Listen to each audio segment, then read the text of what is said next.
Duduk siap. Up.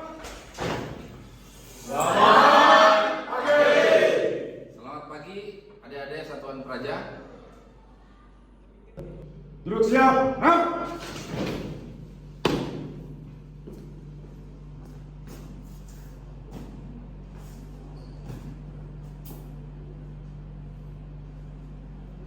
Lapor kelas S1 jumlah 18, keterangan hadir lengkap siap mengikuti kegiatan kuliah. Lanjutkan. Lanjutkan.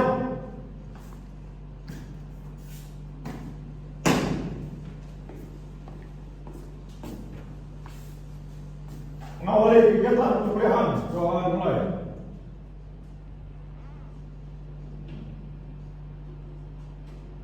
Doa selesai.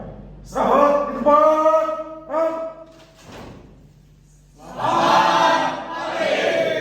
Selamat pagi. Assalamualaikum warahmatullahi wabarakatuh.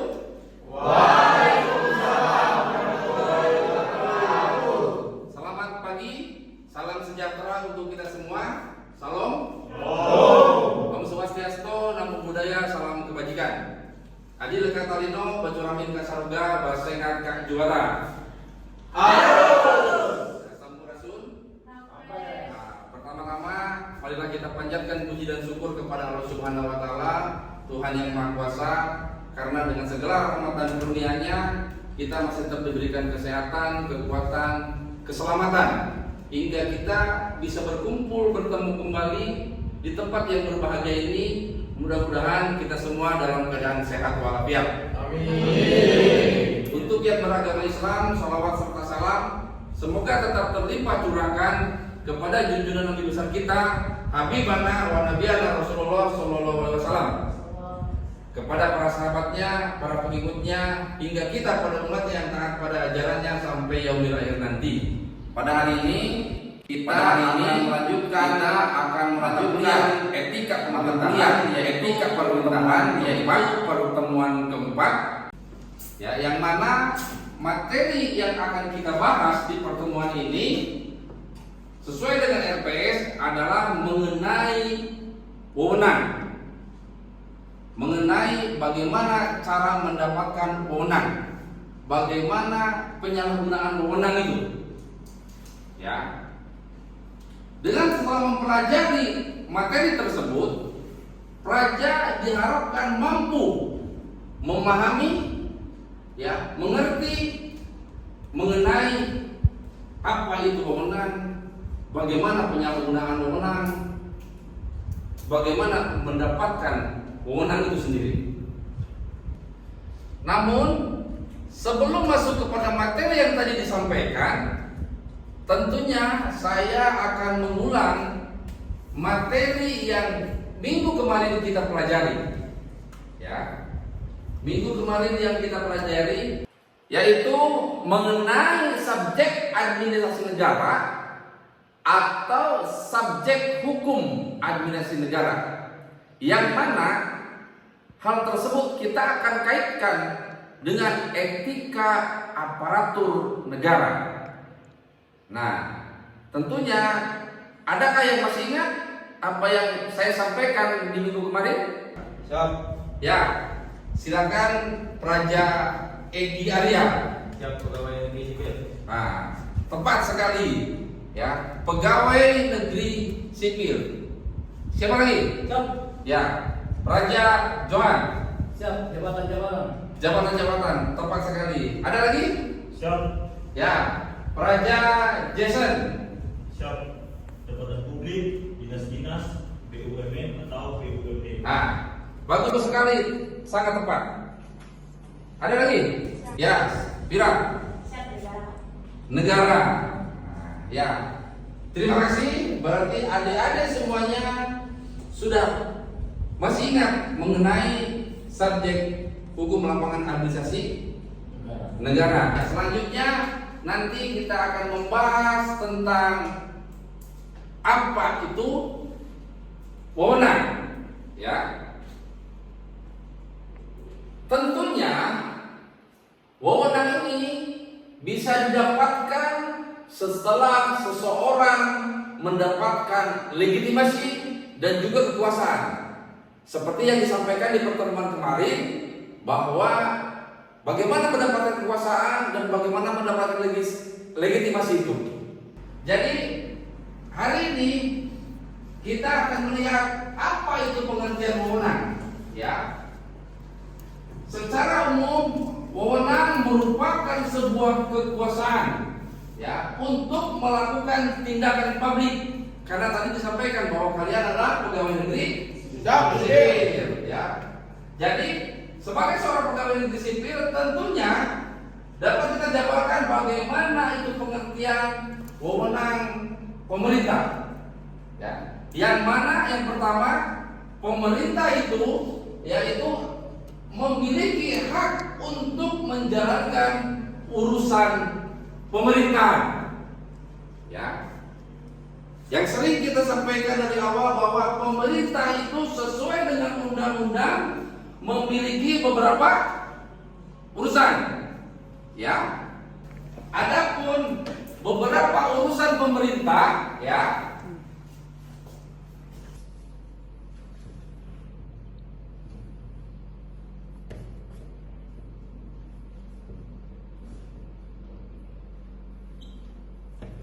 itu terbagi ada 3 urusan pemerintah. Yang pertama adalah urusan pemerintahan absolut. Yang kedua urusan pemerintahan konkuren.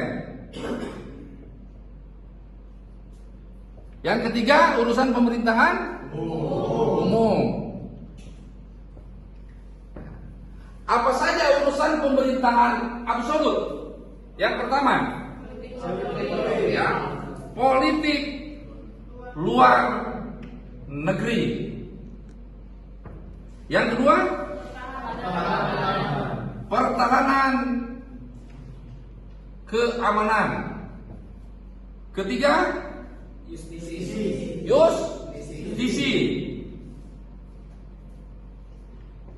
Keempat, moneter atau fiskal moneter. Yang terakhir, agama. Nah, yang kedua, urusan pemerintahan konkuren terbagi 2, yaitu wajib dan pilihan. Selanjutnya, wewenang pemerintahan itu adalah hak untuk dapat secara nyata mempengaruhi keputusan yang akan dioleh instansi pemerintahan lainnya. Ya. Jadi sebetulnya kewenangan itu terdiri dari beberapa wewenang, ya, yaitu merupakan sebuah kekuasaan terhadap segolongan orang tertentu, ya, atau kekuasaan terhadap suatu bidang pemerintahan yang berlandaskan atas dasar perundang-undangan, ya, itu. Sehingga kenapa selalu dibatasi dengan undang-undang, selalu dibatasi dengan peraturan, biar tidak terjadi penyalahgunaan atau kewenangan, ya, itu. Ya, jadi ke depan pun satuan praja nanti duduk menjadi pegawai negeri sipil mendapat kedudukan, tentunya akan melekat pada diri adik-adik semua sebagai pemangku jabatan, ya, akan duduk melekat di diri adik-adik semua. Adapun sifat wewenang dari pemerintah adalah selalu terikat suatu masa tertentu, ya, selalu terikat suatu masa tertentu. Pertanyaan selanjutnya, apakah saudara semua, adik-adik semua akan selamanya menjadi pegawai negeri sipil? Tidak, kan? Ada batas usia pensiun. Itu. Ya. Yang kedua, selalu tunduk pada batas yang ditentukan. Tadi pegawai negeri sipil pensiunnya dulu 56, naik lagi jadi 58. Sekarang fungsional menjadi ada yang 60, dosen kalau tidak profesor 65, kalau profesor 70. Selalu dibatasi, ya. Yang selanjutnya, pelaksanaan wewenang pemerintah terikat pada hukum tertulis dan juga hukum tidak tertulis. Itu, ya. Jadi selalu dibatasi. Tadi disampaikan kenapa selalu dibatasi? Biar tidak terjadi kesewenang-wenangan. Itu, ya, adik-adik. Nah, jadi itu yang perlu kalian pahami, gitu ya. Adapun nanti ke depan pemerintah ataupun kalian mendapatkan kewenangan, ada berbagai macam cara. Yang pertama yaitu atribusi atau atributif. Yang kedua delegasi. Yang ketiga mandat. Ya. Apa itu atribusi? Ya. Pemberian wewenang pemerintah yang baru oleh suatu peraturan perundang-undangan atau produk hukum legislatif untuk melaksanakan pemerintah secara umum. Ya. Kalian menjadi camat, ya kan? Tentunya melekat. Kalian menjadi bupati, terpilih menjadi bupati, maka sesuai dengan undang-undang kalian memiliki wewenang untuk apa? Bupati mengendalikan seluruh wilayah kabupaten. Yang kedua, delegasi, ya. Suatu pelimpahan wewenang yang telah ada berasal dari wewenang atribusi kepada pejabat administrasi negara. Ya. Salah satu contohnya apa? Ya. Misalkan menteri mendelegasikan wewenang kepada dirjen ataupun kepada sekjennya, ya kan? Biar apa? Karena semua sebetulnya kalau kita berbicara lembaga yang memiliki kerjaan itu adalah kepala lembaga. Tetapi apakah kepala lembaga itu mampu mengerjakan sendiri? Tidak. Contoh satuan sekalian di sini ada ketua kelas. Apakah mampu ketua kelas tanpa dibantu anggotanya? Tidak. Ya kan? Tidak mampu. Jadi perlu kalian pahami bahwa inilah keberhasilan kita harus mendelegasikan kepada rekan-rekan yang lainnya, kepada pejabat-pejabat lain sesuai dengan struktur organisasi tersebut. Dan selanjutnya ada juga mandat, ya, yaitu pemberian tugas dari mandat kepada mandataris penerima mandat direktur jenderal, sekretaris jenderal untuk atas nama menteri, gitu, ya. Jadi semuanya diberikan. Kalian tolong nanti penandatanganan tentang perihal perizinan ataupun yang lain sebagainya di Dirjen Anu. Ya, jadi tidak semuanya kepada menteri, kepada kepala negara, kepala lembaga, tapi sudah dibagi-bagi, dimandatkan. Oh, ini urusan ini nih, kamu nih urusan otonomi daerah, urusan keuangan, udah dibagi-bagi. Ya, itu mengenai cara memperoleh wewenang pemerintah. Setelah kalian tadi mengetahui bagaimana mendapatkan sebuah wewenang, tentunya biasanya seorang pejabat harus menjaga bagaimana supaya tidak terjadi penyalahgunaan wewenang. Namun ada beberapa penyalahgunaan wewenang. Yang pertama yaitu abuse of power. Apa itu? Penggunaan wewenang yang melampaui tujuan yang diinginkan. Yang kedua, adalah the tournament of point. Ya, apa itu? Ya, penyalahgunaan wewenang dengan tujuan yang bertentangan dengan undang-undang. Yang terakhir, ya, ultra vires. Apa itu? Keputusan di luar batas wewenang yang diberikan. Nah, tentunya kalian ke depan lulus dan memiliki kewenangan mendapatkan sebuah jabatan, hindarilah perbuatan-perbuatan ini. Ya, perbuatan menyalahgunakan wewenang.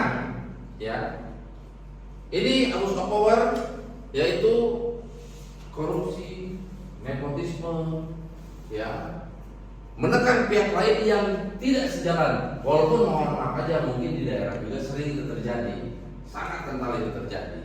Selanjutnya, the tournament of the point, yaitu gratifikasi penyalahgunaan izin. Nah, gratifikasi izin juga penyalahgunaan izin, dan juga ini sering terjadi baik itu di pusat dan juga di daerah. Yang ketiga adalah ultra vires itu. Contohnya adalah perbuatannya membuat peraturan yang bertentangan dengan undang-undang yang lebih tinggi. Nah, itu tentunya tadi setelah kita melihat dengan penjelasan mengenai cara mendapatkan wewenang dan penyalahgunaan wewenang, ini tentunya kita ada hal yang perlu didiskusikan. Ya, nah, silakan kalian diskusi dengan rekan-rekan bagi kelompoknya, ya, diskusi mengenai bagaimana pendapat saudara mengenai adakah penyalahgunaan wewenang dari pengelolaan tambang di Papua. Di mana tuh?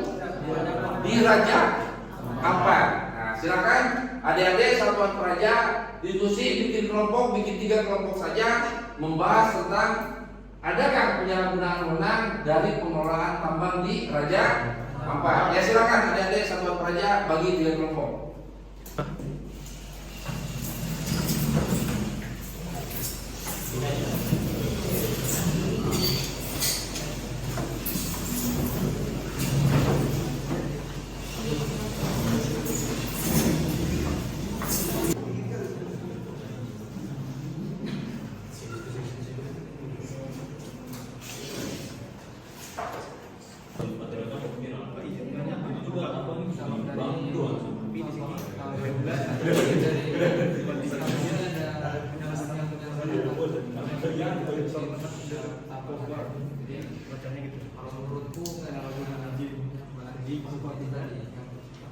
Memberikan izin kepada kawasan itu nggak boleh sama.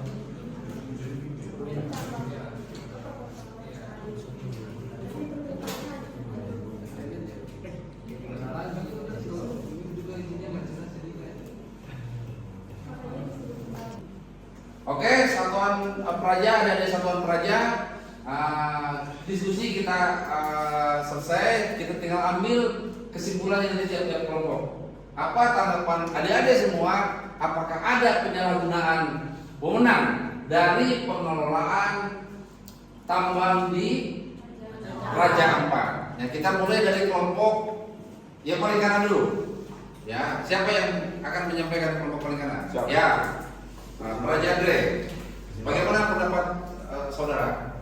Mohon izin Pak, menyampaikan setelah berdiskusi sejenak dari kelompok kami, menurut kami ada indikasi penyalahgunaan wewenang terhadap pengelolaan tambang di Raja Ampat, di mana ditandai dengan penerbitan izin di kawasan lindung dan geopark.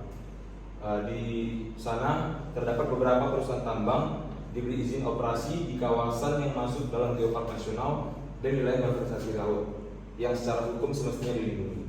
Kemudian ini menandakan adanya penyalahgunaan wewenang oleh oknum pejabat yang menerbitkan izin tanpa mempertimbangkan Undang-Undang Nomor 1 Tahun 2014 tentang pengelolaan wilayah pesisir dan pulau-pulau kecil serta aturan zonasi. Ya, cukup. Siap, cukup. Oke, terima kasih. Ya, beri aplaus ke nanti kita dengar aja dulu kelompok lain ya. Penjelasan dulu ya. Ya silakan kelompok tengah ini siapa yang berbicara? Siap. Setelah kami berdiskusi, Pak, terdapat contoh nyata pada tahun 2021 di mana kasus izin usaha pertambangan diberikan di kawasan konservasi atau cagar alam yang seharusnya dilindungi oleh hukum. Hal ini merupakan adanya penyalahgunaan kewenangan oleh pemerintah. Oh iya, sama hampir mirip sama dengan yang penyalahgunaan baik pemerintah daerah atau pemerintah pusat. Nah, nanti kita bahas itu. Terima kasih. Ya, beri aplaus ke kelompok tengah.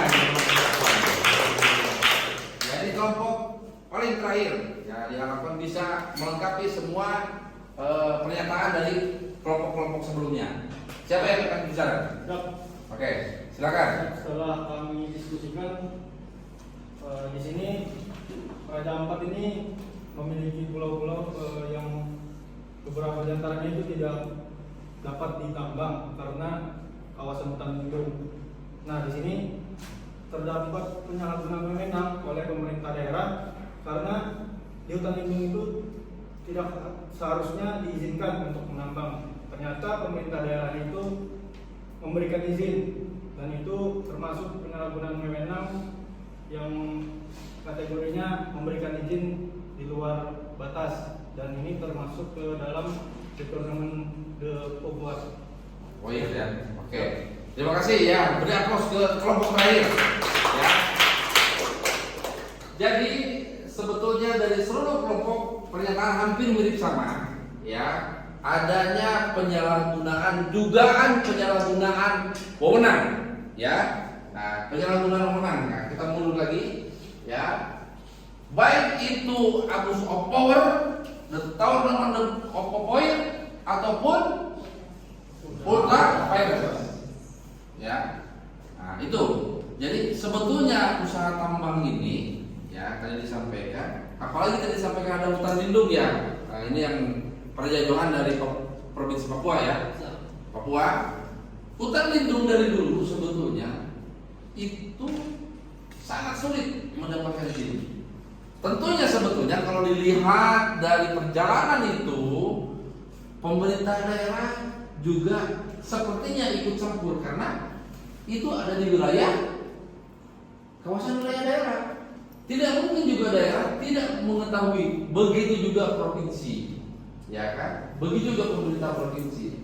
Jadi sebetulnya disampaikan dari kalian betul disampaikan bahwa ini ada sebuah seperti dugaan sebuah apa namanya kerjasama secara berjamaah ya antara pengelolaan tambang ini di Raja Ampat. Sebetulnya kalau secara aturan wewenang itu ya sudah tidak boleh karena akan merusak alam di Raja Ampat, ya kan? Nah ini sebetulnya sudah sangat komplit penyalahgunaan wewenangnya.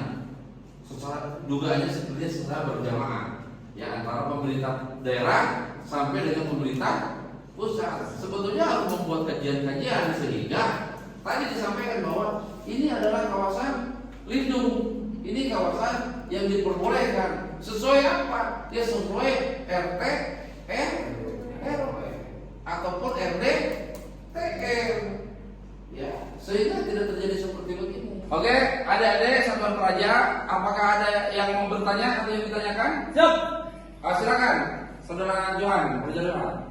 Mohon izin Bapak, kami sebagai Praja Independen yang tentunya ke depan akan menjadi aparatur sipil negara, bagaimana cara kami untuk menghindari penyalahgunaan wewenang ini, Bapak?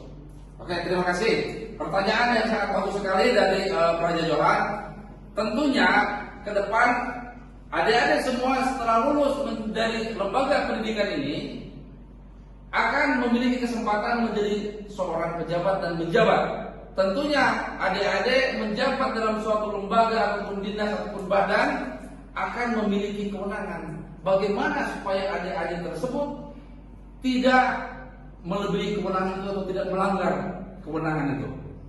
Nah, adik-adik harus memahami di mana adik-adik ditempatkan dan Satuan Praja memahami tugas pokok fungsi adik-adik, sehingga ya setelah memahami maka pekerjaan adik-adik tidak akan overlap dan tidak akan mengganggu tupoksi bidang lain atau tupoksi dinas lain. Nah itu yang perlu kalian adik-adik semua pahami. Jadi adik-adik semua harus memahami Satuan Praja tupoksi di mana adik-adik Praja semua ditempatkan, jabatan apa yang saudara emban saat itu. Ya, itu mungkin jawaban saya. Ada lagi? Nah, kalau tidak ada, terima kasih atas pertanyaannya dari saudara Johan. Ya, aplaus buat adik-adik Satuan Praja. Itulah pertemuan hari ini, di pertemuan ke-6 ya mengenai wewenang. Ya, tentunya adik-adik Satuan Praja harus memahami itu. Tadi disampaikan di mukadimah awal bahwa ke depan adik-adik akan memangku jabatan baik itu di pemerintah pusat ataupun di pemerintah daerah. Ya, apa yang kalian pelajari sekarang, ya penyalahgunaan wewenang jangan sampai adik-adik semua lakukan saat adik-adik menjabat di daerah nanti. Nah, jadi itulah pertemuan ke-6 itu hari ini. Tentunya nanti minggu besok, minggu depan kita akan membahas materi selanjutnya, yaitu mengenai asas-asas umum pemerintahan yang baik. Ya, dari saudara adik-adik semua dari mendapatkan wewenang, kita memahami bagaimana kalian menjalankan pemerintahan yang baik. Itu saja yang bisa saya sampaikan. Dari Irian banyak cendrawasih. Cendrawasih banyak di sore hari. Cukup sekian dan terima kasih. Semoga besok kita bisa berjumpa lagi.